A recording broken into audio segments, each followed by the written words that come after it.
हमने पहले वीडियो में देखा कि बजट 2022 में जीएसटी पर्सपेक्टिव से क्या क्या इंपॉर्टेंट चेंजेस किए गए हैं। इस वीडियो में हम जो रिमेनिंग बैलेंस चेंजेस है उनको समझेंगे। जैसे हमने कहा कि input tax credit related maximum changes हुए हैं और वो अगर चेंजेस आप छोड़ देंगे तो जो बाकी के चेंजेस गवर्नमेंट ने प्रपोज किए हैं, दो changes are with respect to returns, registration and refunds. तो यहाँ पर जो पहला इंपॉर्टेंट चेंज हम डिस्कस करेंगे that is with respect to returns. Government का कहना है कि अगर अभी गोइंग फॉरवर्ड जब ये चेंजेस इफेक्टिव एप्लीकेबल हो जाएंगे तो आप GSTR-1 अगर आपको फाइल करना है तो आपको इंश्योर करना पड़ेगा कि आपका प्रीवियस मंथ का GSTR-1 फाइल्ड हो। यानी कि गवर्नमेंट एक सीक्वेंस मेंटेन करना चाहता है as far as tax payers are concern कि भैया अगर आपको जनवरी का रिटर्न फाइल करना है GSTR-1 तो आपने इंश्योर करना चाहिए कि आपने दिसंबर का भी रिटर्न फाइल किया हो, अदरवाइज आप GSTR-1 जनवरी का फाइल नहीं कर पाएंगे। एडिशनली अगर आपको GSTR-3 भी फाइल करना है तो नेचुरली गवर्नमेंट ने वहां पर कहा है कि आपको GSTR-1 फाइल करना पड़ेगा। तो ये सीक्वेंस गवर्नमेंट क्यों एनफोर्स करना चाहता है? बिकॉज गवर्नमेंट ने पाया कि लास्ट कपल ऑफ ईयर्स में there are many tax payer जो सिर्फ GSTR-1 फाइल कर रहे हैं और 3B यानी कि जो GST का पेमेंट है वो GSTR-3B रिटर्न ही फाइल नहीं कर रहे। So they are only filing GSTR-1 and they are passing on the benefit to the recipient. तो गवर्नमेंट को इस चीज को इंश्योर करना था कि they are controlling this thing and the tax payer is not passing on the ITC without paying the GST to the government. So this is one I would say important change as far as GSTR-1 and returns are concerned. Then when you go to other provisions such as registration, तो आप देखेंगे section 29 जो cancellation of registration के बारे में deal करता है, वहां पर गवर्नमेंट ने अभी सेक्शन सब clause 2, sub clause B and C में कुछ चेंजेस प्रपोज किए हैं। आप सबको पता है कि जो GST पेयर होता है वो दो टाइप का हो सकता है। वन, एक है जो नॉर्मल GST पेयर और एक है जो कंपोजिशन GST पेयर है। तो कंपोजिशन GST पेयर के लिए पहले गवर्नमेंट ने एक रिलैक्सेशन दिया था कि अगर आपने 3 टैक्स पीरियड के लिए रिटर्न्स फाइल नहीं किए हैं तो आपका जो रजिस्ट्रेशन है वो कंटिन्यू होगा फिर भी। But now government is saying अगर आप as a composition tax payer हो और अपने 3 महीने के लिए रिटर्न फाइल नहीं किए तो आपका रजिस्ट्रेशन कैंसिल हो सकता है। So again this is to some extent disciplining the composition tax payer. Similarly अगर आप नॉर्मल टैक्स पेयर हो तो पहले यानी कि 29 सब क्लॉज 2 सब क्लॉज C में स्पेसिफिकली मेंशन किया गया था कि as a normal tax payer आपके पास 6 महीने का टाइम पीरियड है। अगर आपने कंसिस्टेंटली 6 महीना रिटर्न फाइल नहीं किए तो आपका रजिस्ट्रेशन कैंसिल हो सकता है।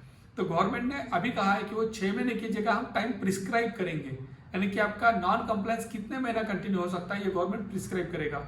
मोस्टली 6 महीने से गवर्नमेंट रिड्यूस करेगा टाइम, हो सकता है वो 3 महीना आ जाए, 2 महीना आ जाए, 1 महीना आ जाए। यानी कि आपने रिटर्न फाइल करना timely will become the most important factor as far as your organization is concerned as a taxpayer.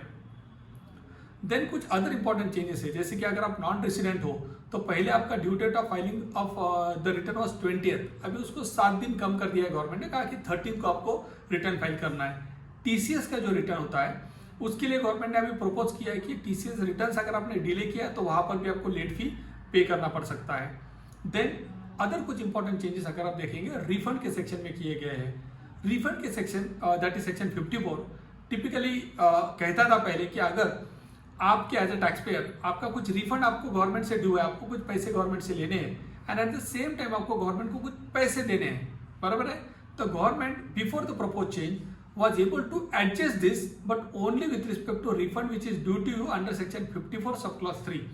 अभी गवर्नमेंट ने सेक्शन 54 सब क्लॉज 3 का रेफरेंस डिलीट कर दिया है, यानी कि गवर्नमेंट को आपसे कुछ पैसा लेना है and at the same time आपका कुछ रिफंड गवर्नमेंट को ड्यू है तो गवर्नमेंट इफेक्टिवली उसको सेट ऑफ कर सकता है, नॉक ऑफ कर सकता है या पेंडिंग रख सकता है उस रिफंड को। तो this is again important change as far as exporter of goods और exporter of services concern. Additionally मैं कहूंगा कि अगर आपको सेक्शन 50 के अंदर कुछ इंटरेस्ट पेएबल है तो वहां पर लास्ट ईयर आपने देखा रहेगा कपल ऑफ ईयर्स में काफी डिबेट या डिस्कशन हुआ है एज टू इंटरेस्ट कब एप्लीकेबल होगा।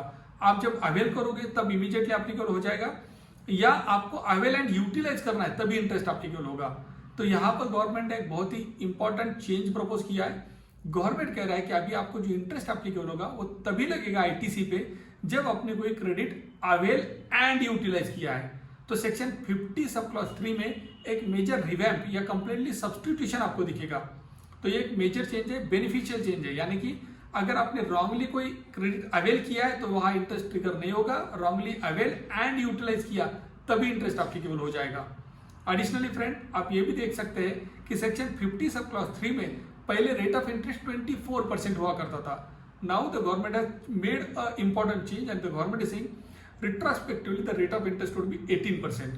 Now though this change is very important and critical and it's a beneficial change, यहाँ पर एक important change आप देख सकते हैं कि अगर कोई टैक्स पेयर ने अनफॉर्चुनेटली 24% से यहाँ पर इंटरेस्ट पे कर दिया है तो उसको रिफंड मिलेगा क्या?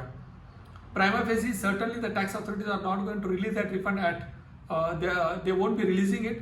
बट अगर आप कोई जीएसटी पेयर हो जहाँ पर जिसने 6% ज़्यादा इंटरेस्ट पे किया है एंड अगर अमाउंट सब्सटेंशियल है, certainly you can try to think as to and try to find out a way, try to explore, can you try to seek this refund from the government. Friends, ये कुछ important changes थे जो आप देख सकते हैं return registration and refund related थे.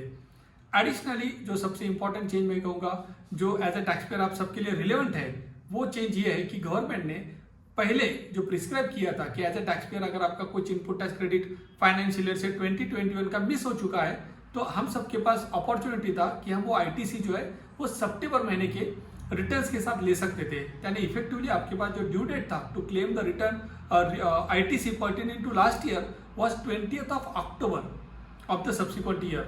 Government ने अभी ये 20th अक्टूबर को डेट को चेंज कर दिया है और गवर्नमेंट ने कहा है वो डेट अभी 30th of November रहेगा. तो इफेक्टिवली आप कह सकते हो कि आपके पास 40 दिन ज़्यादा मिल रहे हैं. But as a tax professional we are telling our client कि पहले हमारे पास सितंबर मंथ हुआ करता था जो सबसे क्रिटिकल था, तो अभी भी हमने अज्यूम करना चाहिए कि सितंबर मंथ ही सबसे क्रिटिकल है, ताकि आपको जो भी क्रेडिट नोट देना है, जो भी आपको आईटीसी अवेल करना है, जो भी आपका जीएसटीआर 1 में चेंजेस कर रहे हैं, 3B में चेंजेस कर रहे हैं, वो सब के सब चेंजेस हमने अज्यूम करना चाहिए और हमने कंप्लाई करना चाहिए in the month of September only. इसका रीजन क्या है?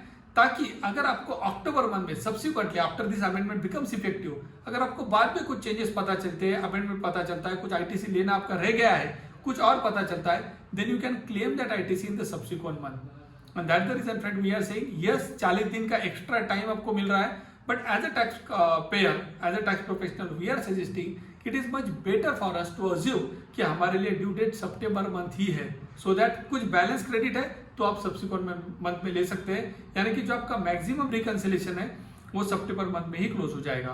तो फ्रेंड्स, गवर्नमेंट ने बहुत ही अच्छा कदम उठाया है कि 30 नवंबर तक आप अभी जो भी आईटीसी मिसिंग है वो ले सकते हो, क्रेडिट नोट अगर आपको देना है तो वो भी दे सकते हो, प्लस जीएसटीआर 1 में चेंज, 3B में चेंज, वो सब आप कर सकते हो up to 30 November. So it's a very welcome change. So friends, these were the critical changes from budget 2022 perspective, from GST perspective. I hope आपको ये वीडियो पसंद आया. अगर आपको कोई स्पेसिफिक क्वेश्चन है बजट चेंजेस के रिलेटेड तो please feel free to ask the question in the comment section. Thank you.